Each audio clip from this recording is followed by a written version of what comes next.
Just out of curiosity.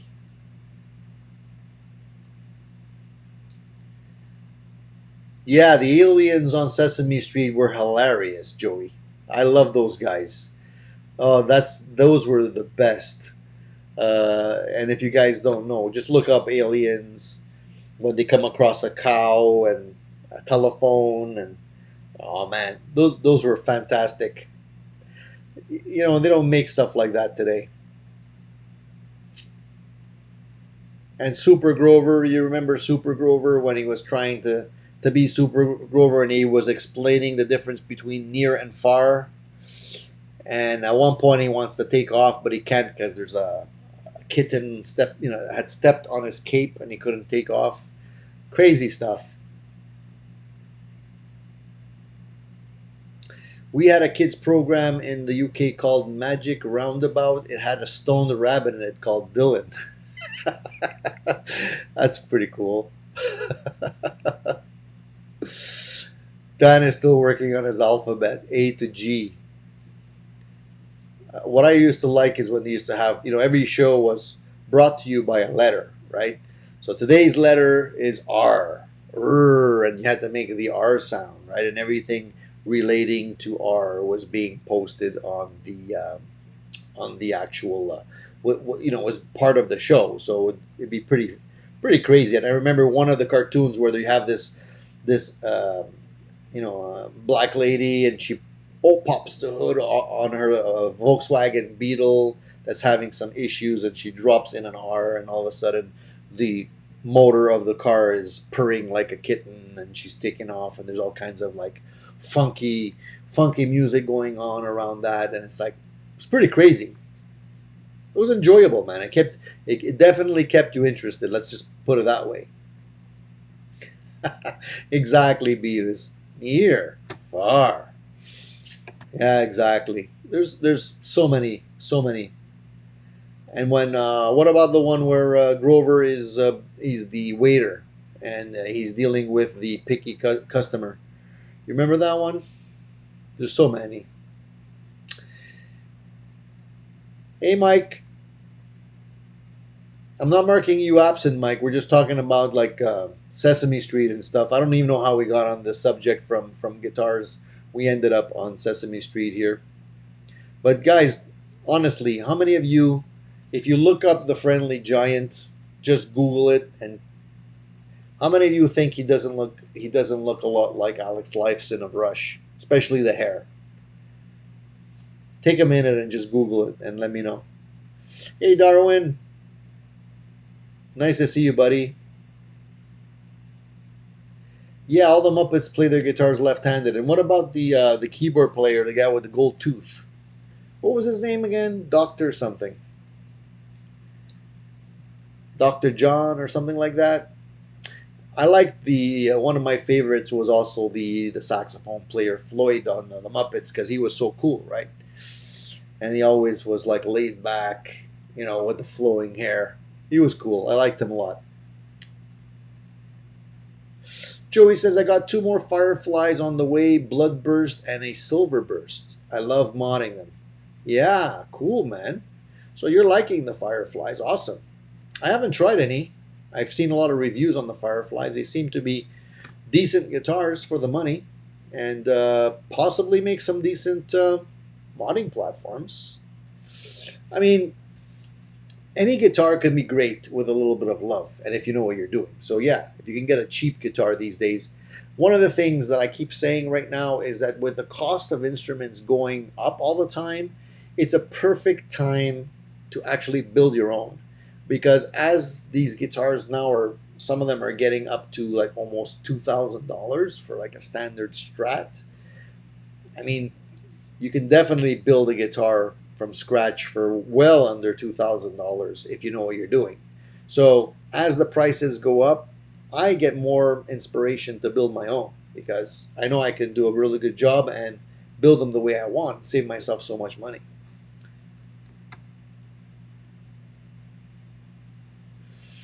Seth says, Mesa Nomad, make you so happy. So you're getting a lot of you're generating a lot of great tones with the Mesa Nomad, right, Seth? you mentioned that a few times, I think. It's an older model, eh? I think it's often overlooked.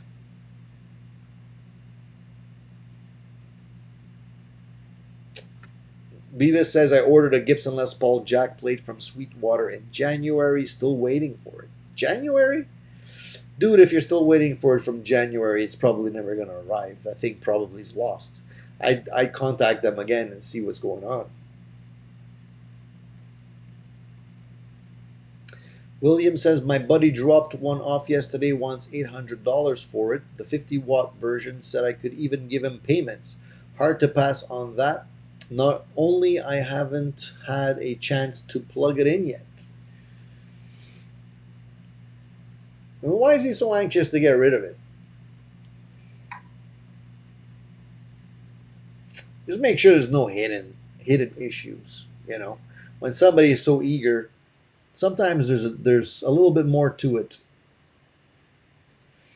Yeah, they probably did get stuck in the canal, but I mean that's been resolved now for quite a while. So I don't know, man.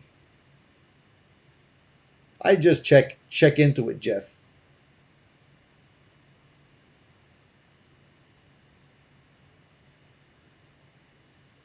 The new colors of the Firefly Les Pauls are cool. I want that lizard burst.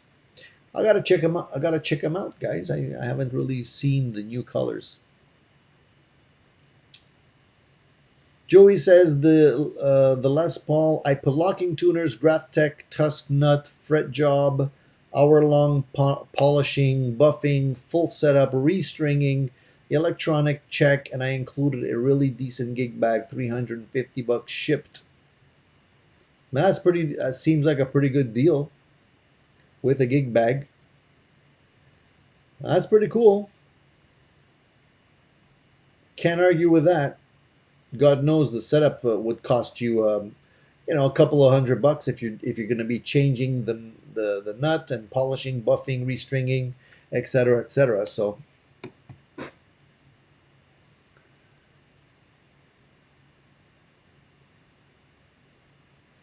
Vox says, I much prefer PRS to POS. Me too. Me too. Hey, out of curiosity, guys, have you guys checked out the new release from Wolfgang, Eddie Van Halen's son? Have you checked it out? The latest from Mammoth. What do you guys think? I think personally, I kind of like it. I think it sounds good. I think there's a lot of pressure on this kid to do something big, and a lot of people might think that he's gonna have to sound like Eddie Van Halen. That's probably the worst thing that he can try and do. If he can sound like himself, that would be the best. But I really like the sound of the album. I think there's a couple of songs that I heard, and I think it was solid. I think it was a solid performance. I wonder if he's ever gonna possibly ask Alex or Michael Anthony to join him on a song on stage. That would be pretty cool.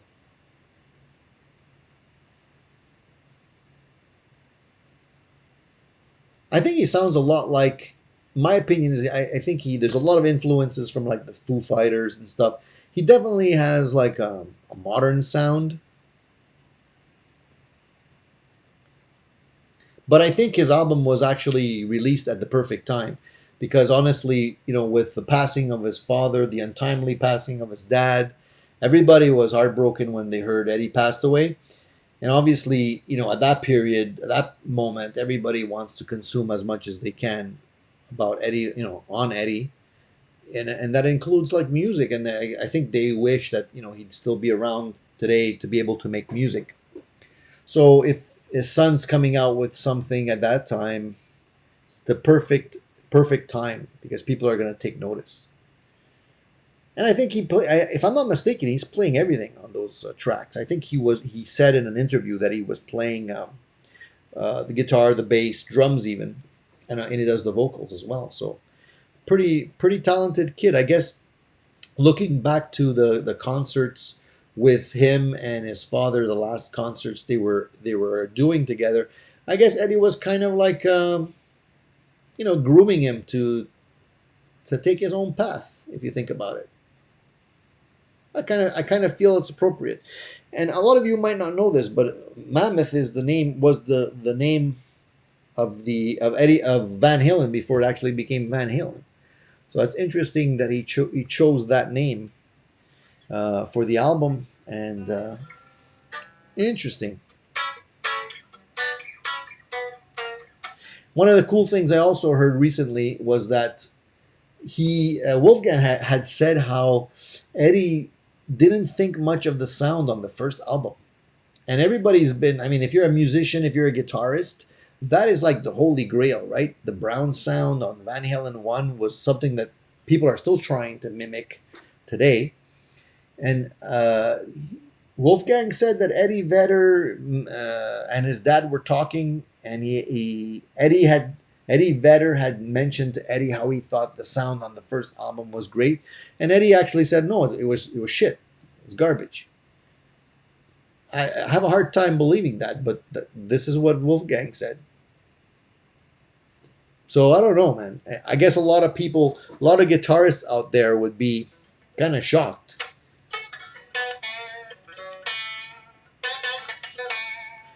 I think Eddie was at that time probably was like more into selling the 5150 amps that he had going on. You got to keep in mind, guys, Eddie was very cunning, and he knew how to milk the the royalties out of the companies, right? 5150 came out first with PV, then his own line of amps with Fender, the PV guitars that he came out with, then his own line with Fender. I mean, at that point, I think he understood that the gravy train is not going to run forever. He's getting older. He's got to think about his retirement. I think he understood well at that point how to milk the royalty train and get like you know kickbacks, and just basically getting his name on as much merchandise as he could. So when he's talking bad about the sound on Van Halen 1, I mean, I think he understood that he couldn't really make money off of the Marshall name, right? Because Marshall wasn't doing anything with him. But PV was, Fender was, so why not promote the heck out of that? Personally, guys, I don't know. I don't think that Eddie's sound was better later in the day. I think the original sound of the first albums were fantastic. But then again, that's just my opinion. I'm curious to see what you guys think about that. I mean, I've tried some of those 5150 amps. I've tried the early versions. I tried some of the EVH amps. I mean, they don't sound bad, but they don't sound, to me, as good as the original sound. Simon tells me that the Wolfgang bass guitar is available soon by EVH Guitars. I'm not surprised at all. Why not? I mean, continue the tradition. Keep it going. I'm not surprised. I'm not surprised. And by the way, if you're ever wondering what happened to the that Marshall, Eddie's 1959 Marshall 100 watt amp, Wolfgang says they have it. It's safe. They have it. I don't know what they're going to do with it, but it's still around. And actually, Wolfgang actually says that he played Eddie's Frankenstrat on 2 tracks on his album, which is cool. And I wonder what's going to happen with that guitar. Do you think they're ever going to sell that Frankenstrat? If they do, man, it's gonna bring in a ton of money. I mean, that's obviously one of the most recognizable, iconic guitars in rock, And I wouldn't be surprised if it gets more money than the David Gilmour's Strat or Eric Clapton's guitar, because it's Eddie's and it's one of a kind, and it was made by him, and he changed the face of rock. So I'm curious to see if that's ever going to end up on the selling block. Curious. Yeah, those sounds were amazing. I mean, if you look at the stuff, like Larry says, the stuff on Fair Warning, it's crazy stuff, man. songs like Unchained and the beginning intro part, where all that stuff in there. I mean, you could feel the power in the guitar. You know, you can tell that it wasn't recorded at low volumes. This thing was like, it was cranking, it was cooking.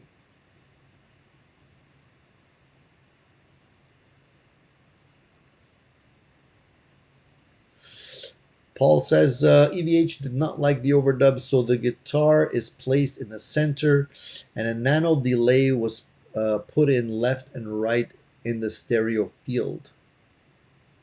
Yeah, and that gives you that big sound, right? You have the plate reverb on one side, you have a delay. And I recently also heard that the album was actually remixed. Apparently, last minute remix job happened on that album. There's actually some very interesting YouTube information on that. And if you find it, there's some chats going on with that, and it's crazy when you think about it.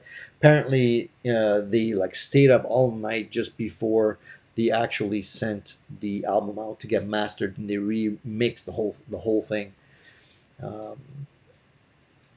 Pretty cool information. We're going to be hearing a lot of stuff coming out like for many years on Eddie's life and stuff that he's done. So we'll see where it leads, right?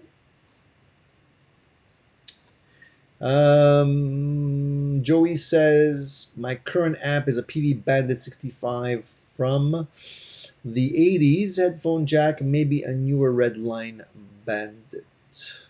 The Bandit, I've tried the Redlines. They're decent amps for what they are.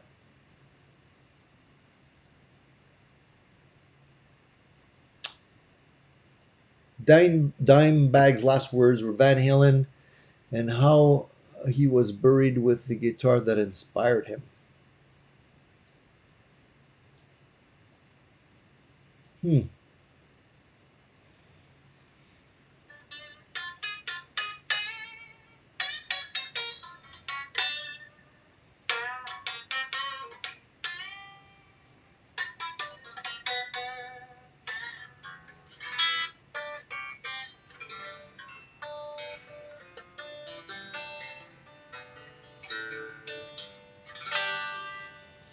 Even Jimmy Page had he put out a statement when after Eddie Van Halen died. I thought it was pretty cool. And you know, Jimmy Page is my hero, and when Jimmy Page takes notice, obviously, you know, he's in the same world, and he mentioned how, you know, Eddie was original. He was, you know, he was doing things different, and he was able to always be a step above and a step ahead. And I think it was so true. And I thought that was pretty classy of Jimmy Page to put that out on, I think it was Instagram.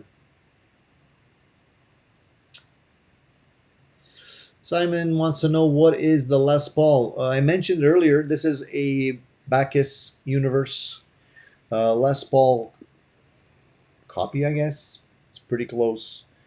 And a great guitar. I picked it up. I mean, I did a full review on this guitar, so if you're curious to hear this one in action, just go back in my videos. You'll see it, and it's a great guitar. Highly recommend.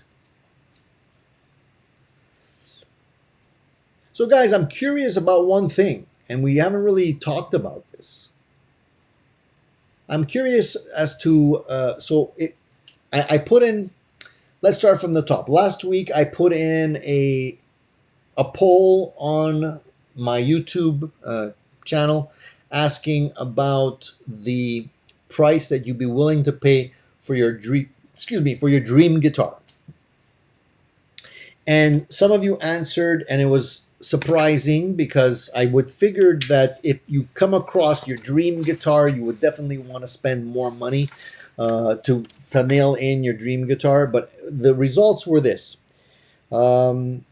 Most of you answered that you'd be willing to spend $1,000 to $2,000 for your dream guitar, which is 55% of you said that.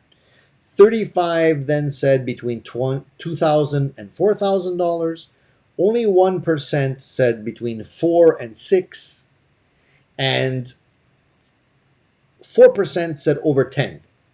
So I think the sweet spot for a dream guitar now is between $1,000 and $2,000. That means that kind of limits you in terms of that pretty much puts most of the Les Pauls out of your reach, most of the PRSs out of your reach, some of the more expensive Fenders out of your reach.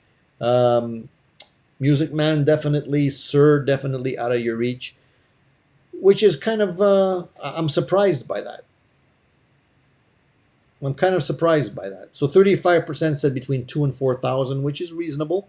But again, if you're looking at an R8 or something along those lines, that's going to be more expensive for sure.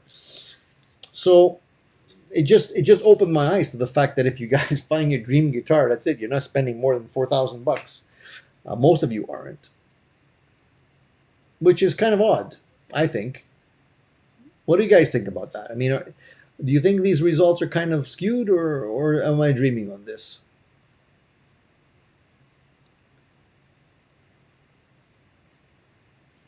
William says he already owns his dream guitar, paid one Keisel, one Les Paul, and one Schecter. And what is the dream guitar? Which one is it?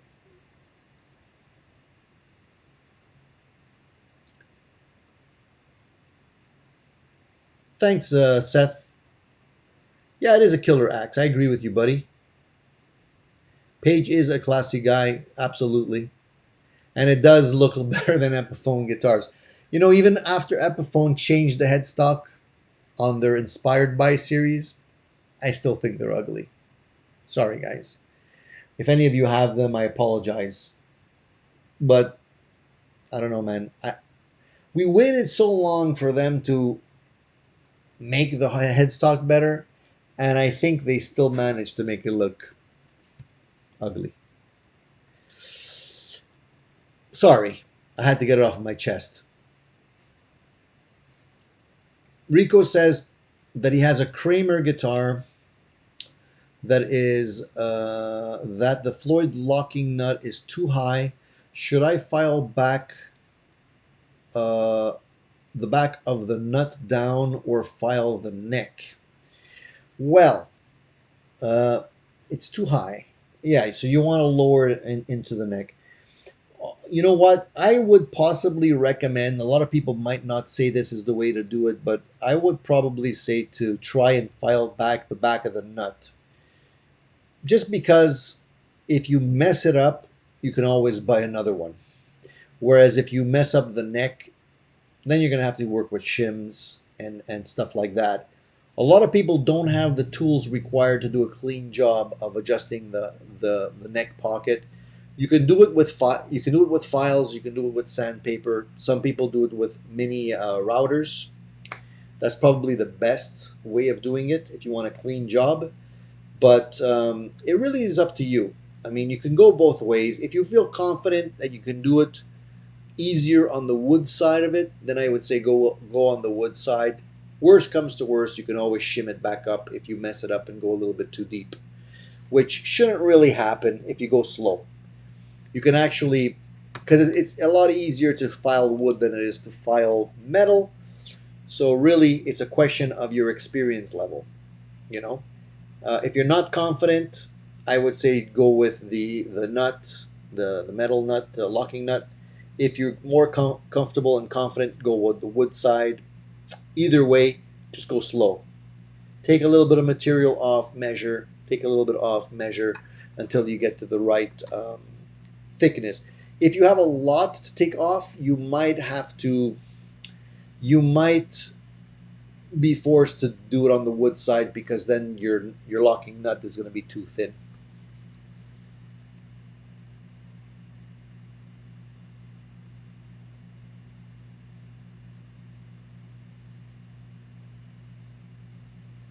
$4K is a lot of money, Dan. I agree. Seth says 12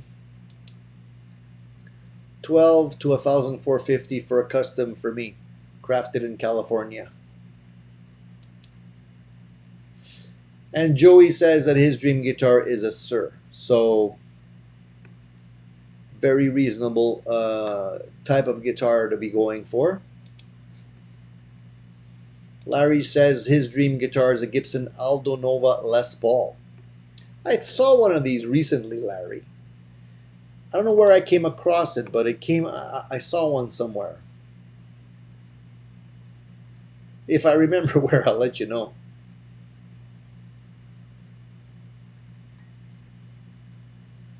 No problem, Rico. I'm glad to put out some advice for you. Paul says, I own my dream guitar. It cost me $1,300 US and $500 US. Went to a guy to program the CNC machine to do an original body shape. That's another option, guys. Like I said, Paul, I agree. I think if you have the knowledge to put together your own guitars, you can come out with something very unique that you're gonna love, and it's not necessarily gonna gain value or be great in terms of a resale value, but on the other hand, you're gonna get something that you enjoy and you could probably play for years and years, and it could satisfy what you're looking for more than an off-the-shelf version might.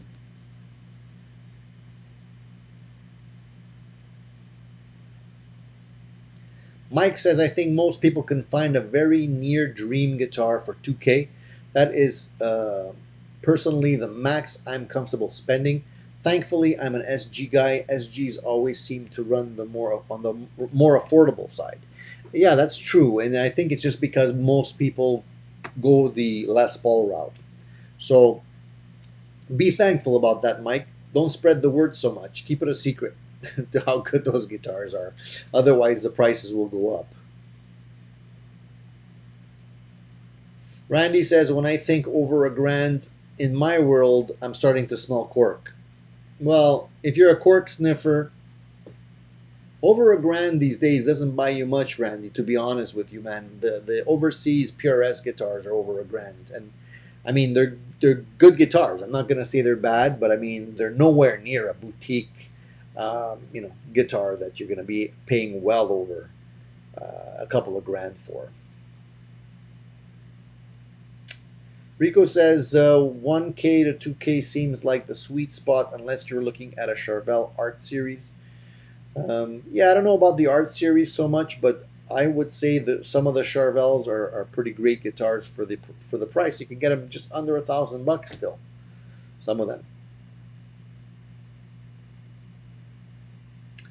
Jeff says, I rebuilt my old Columbus Les Paul this week, made in Japan. Go to hardware and pick up. I've had it for 45 years. Plays great. For years I thought it was junk, but it's not now.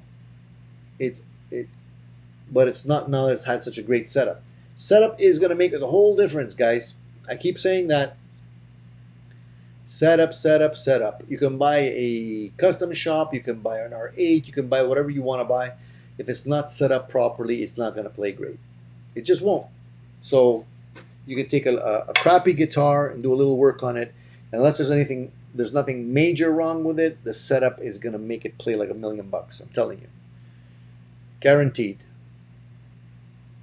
Now, speaking of setup, I just wanted to mention something as well. Recently, I just ordered a set of Dunlop strings. And reason, not a big deal, talking about strings, so what, right, Tony? Who cares, right? Well, I basically have been playing Ernie Ball strings for most of my life.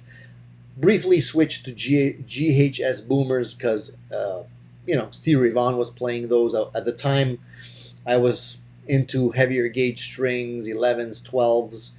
That didn't last that long because it was really quite difficult to play strings that were that thick. And now I'm pretty much still an Ernie Ball guy. And I usually play the hybrid slinkies, so usually 9 to 46. Recently, I tried a couple of sets of the 9.5s, which they call the Primo Slinky. They're 9.5 to 44. But I just ordered a couple of sets of Dunlop strings because I haven't tried them before, and I wanted to try the 7s, 7 to 38s. I have never tried sevens before. I think I may have tried eights at one point, but sevens never. And I'm really curious. I mean, what does a seven feel like? So Billy Gibbons plays sevens. I love Billy Gibbons. I love his tone. I'm gonna try them. I'm gonna try the sevens, and I don't know if I'm gonna bust the strings right away or what. Billy says that the Dunlop strings are great, and he doesn't break strings even though they're sevens. They figured it out. They figured out how to do it, and as a matter of fact, they're also coated, which I'm not a big fan of coated strings, to be honest, because I feel that they get dull quicker, and I don't really need coated strings. It's often they cost you more. But I want to try it. I want to give it a shot, and I don't know which guitar I'm going to put it on, but I want to see what sevens feel like, and maybe I'll be converted and end up playing sevens from now on. I don't know. But I'm going to report back to you guys and let you know. Have you guys tried sevens? Have you ever tried, what's the lowest gauge? I could imagine that they do feel like dental floss. And in terms of bending, I mean, how do you stop yourself from overbending with sevens? I really don't know. I mean, at least the nines, the 9.5s, you can still overbend. But with the sevens, you could probably bend four tones.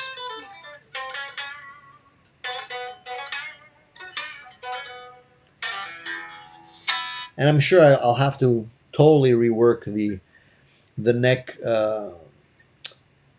just the neck curve, the neck relief, because the sevens are not going to be putting a lot of weight on the neck.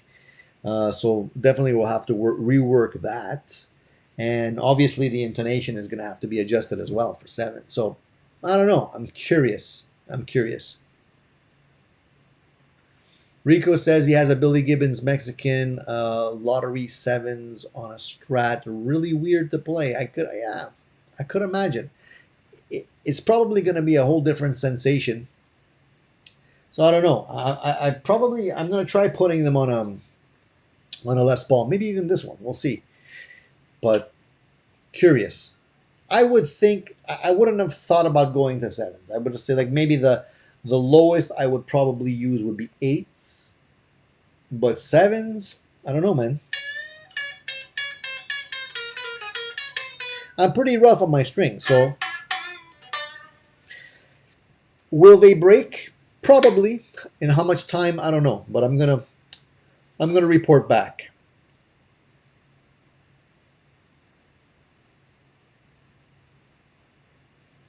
Bob says he's tried eights. They're probably the smallest that he's tried so far, and they're fun.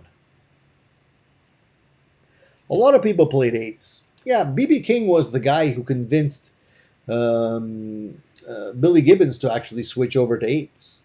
That's how the story goes, because Gibbons was playing heavier gauge strings. B.B. King tried his guitar and said, "Hey man, why are you working so hard?" Because his strings were so heavy, and he tried the lighter gauge strings, and he stuck with it. He figured, if it's good enough for B.B. King, it's good enough for me, and that's what ended up happening.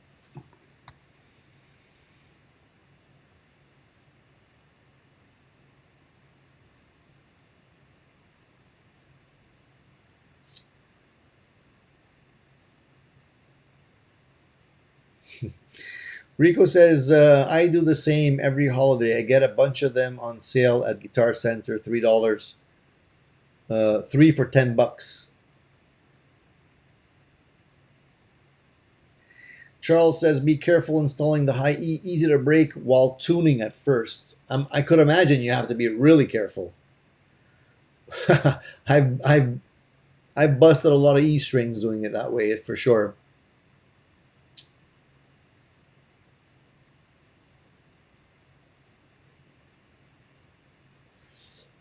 Jeff says, I got Gordon Smith to build me a T-style on my spec in 2014.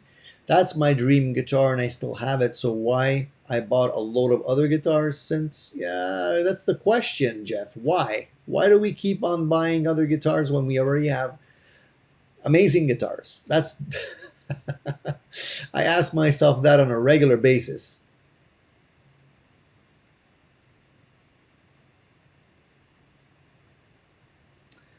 So he's feeling it's more of the fact that he's getting paid or whatever, because he says if they gave them to me, then he would say that they were great also.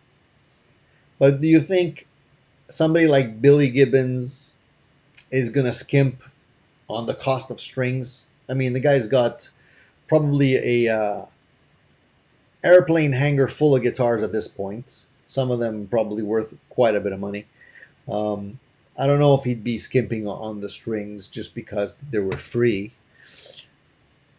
Mike says, I recently tried elixirs on my Strats. The coating was almost too slippery, great for chords and castles made of sand type riffs, but not great for lead playing and bending.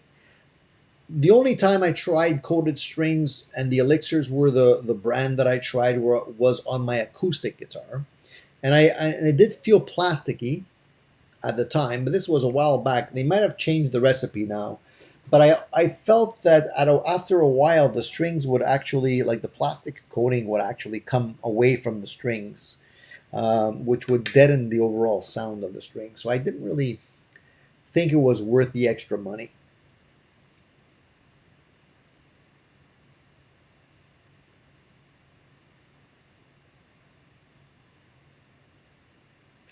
Paul says, I buy a guitar and put on 10s, but if it has 9s, by the time it needs new strings, I put on 9s because I'm accustomed to the feel of the guitar. Yeah. Yeah, I understand that. I usually don't swap out the strings right away unless I need to do some work on the guitar.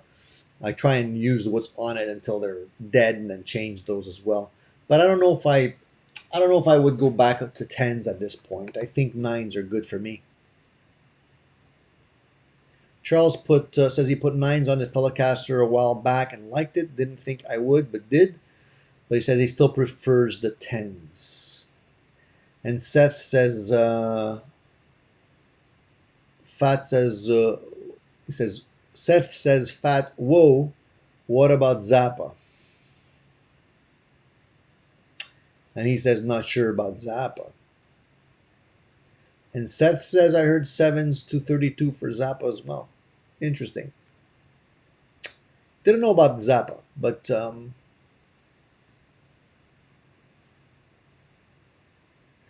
anyways, I'm gonna tell you once I get them. I'll maybe let you know how long they last on my guitar before they break.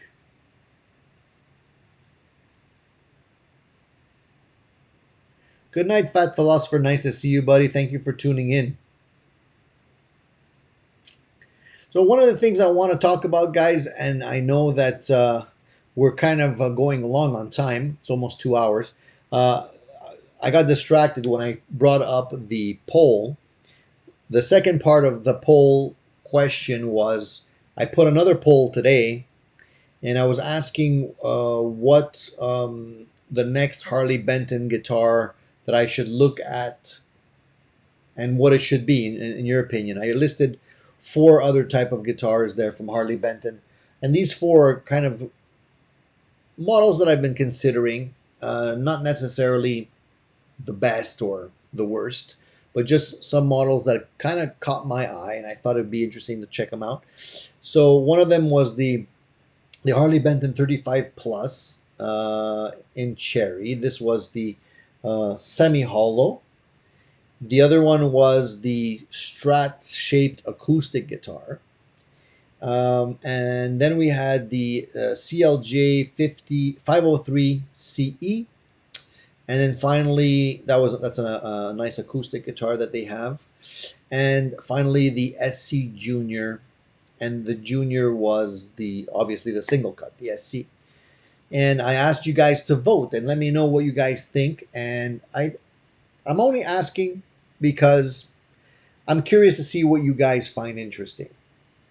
I don't think they're necessarily better than any of the others on the list. I don't think there's one clear winner. I'm just curious in terms of what you guys might find interesting. So far, and I'll let the poll run, But so far, it seems like most of you are interested in the semi-acoustic electric, the 35 plus. 53% said you wanted to see a review on that guitar. That was earlier this morning. And then 25% of you said the single cut junior. So half of so clearly the semi hollow is so far the clear winner. Let me know if you guys, if you haven't already voted on the poll, let me know what you guys think. I'm going to see if I can make you guys happy and get what you guys are interested in. However, I can't guarantee it. It all depends on quantities, stock, inventory, how fast they can deliver these things, and so on and so forth. But for me, I find that the hollow body is an interesting thing to review. Although I already have a couple of hollow body guitars, so I don't know about getting another one.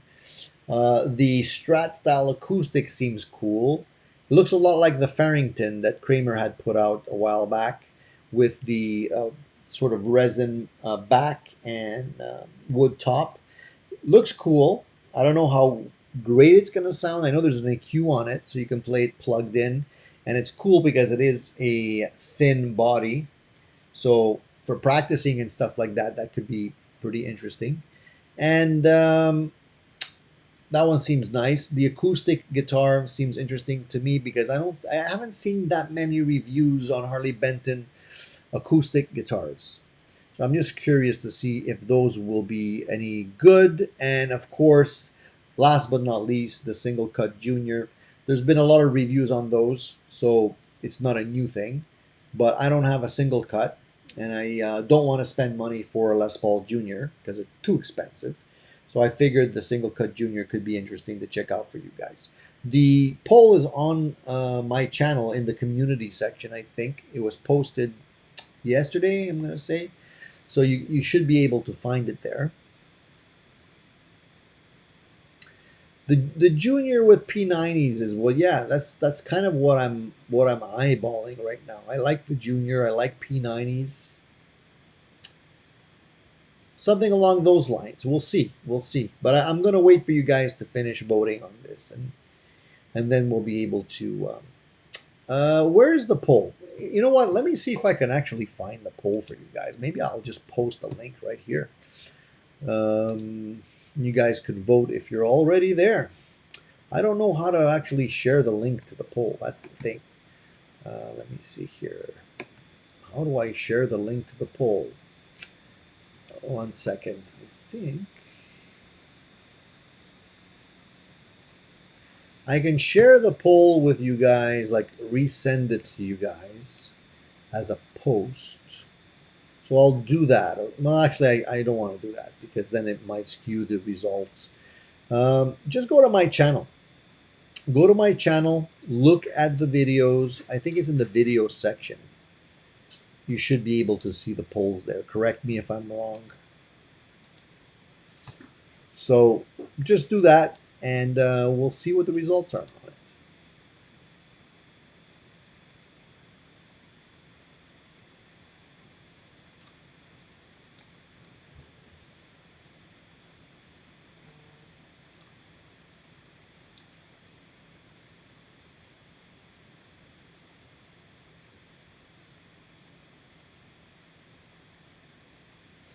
Larry says Billy Gibbons and him are in the same tax bracket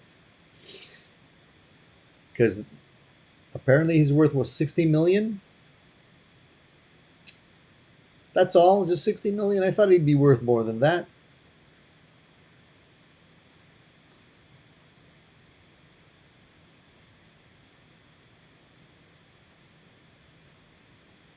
Oh, Jeff is bringing up the guitar wrap. So yeah, the guitar wrap is what I showed last week. The guitar's right there. Here, let me grab it. Let me grab it. I'll give you an update since it's relatively new, right?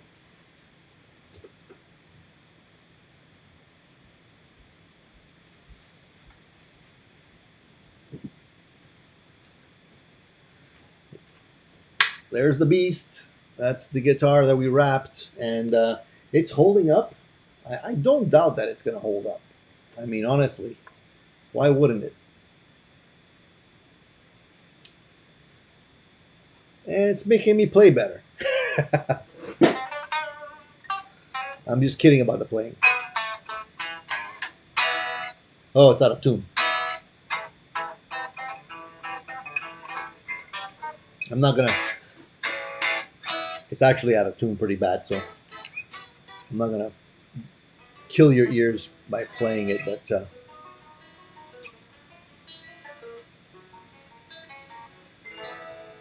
yeah, it's out of tune badly.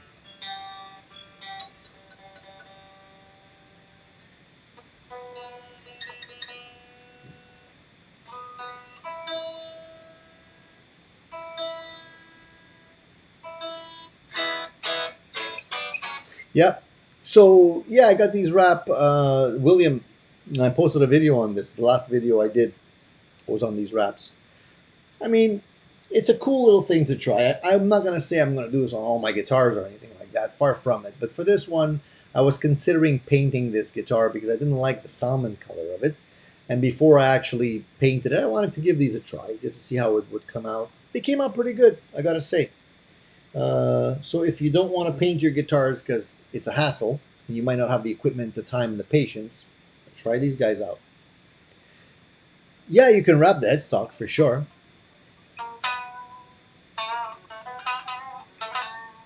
You can. I didn't. I was considering wrapping the headstock. I did have leftover, but I didn't want to bother taking off the tuners and everything, and so I didn't do it. But you can definitely wrap the headstock. The thing is, I mean, I ordered these. They didn't really have this pattern on the website. I asked them if they could, and they did. They said sure, and they did it. But as far as matching the color of the guitar, this was all done like on their end. I don't know how they matched. It's not 100% match on the color, but it's pretty close. So I'm not going to be too picky about it. And I asked them for 2 sheets. I think normally you only get 1. But I asked them for 2 so we can actually do the front and the back. The only thing you can't really do is the sides because it's hard to wrap around. So you have to kind of, you got to kind of do it just on the front and back like this. So a guitar like a Telecaster, for example, because it's flat, would probably be easier and it would look better on because it doesn't, you don't have to wrap all around it.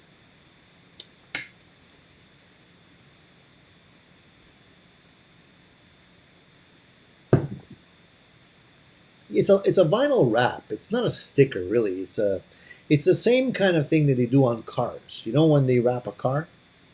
Same kind of thing. It's a vinyl.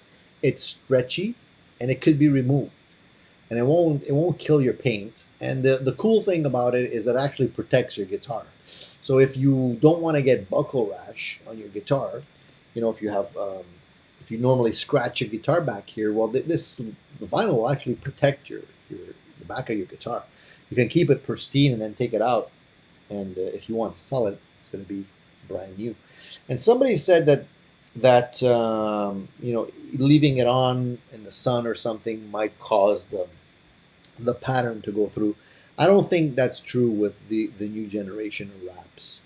They're just not made that way anymore. So I don't have any issues with it. And when I do take it off, you'll see, because I don't plan on keeping it on forever.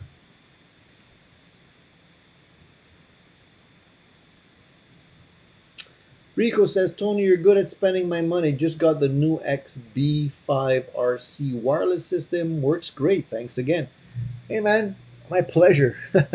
Dude, if I find something that works, I don't mind promoting it, right? You asked about this, and I still have them. I'm not bullshitting you. I mean, I still use them. So I try not to promote things that are not good. You know, if I don't like them, I'm not going to tell you that I like them. That's just me. So guys, all right, let's wrap it up for today. Please vote on the poll. Let me know what you guys would like to see coming up on the videos. I'll be working on a few other ones for you guys as well.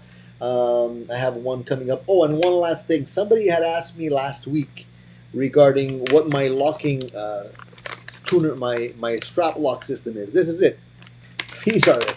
They're made from Brewcraft, and this is what I use for locking my straps. These guys, these little they're basically seals for bottles, and you just put them on. You put them on your guitar like that. After you put your strap on, they're cheap. They last forever. I bought a bag of these. I think there was 100 of them, and I still have half a bag. So if I lose them, no big deal. I put the strap in. I put these on. They don't come off, and they work great.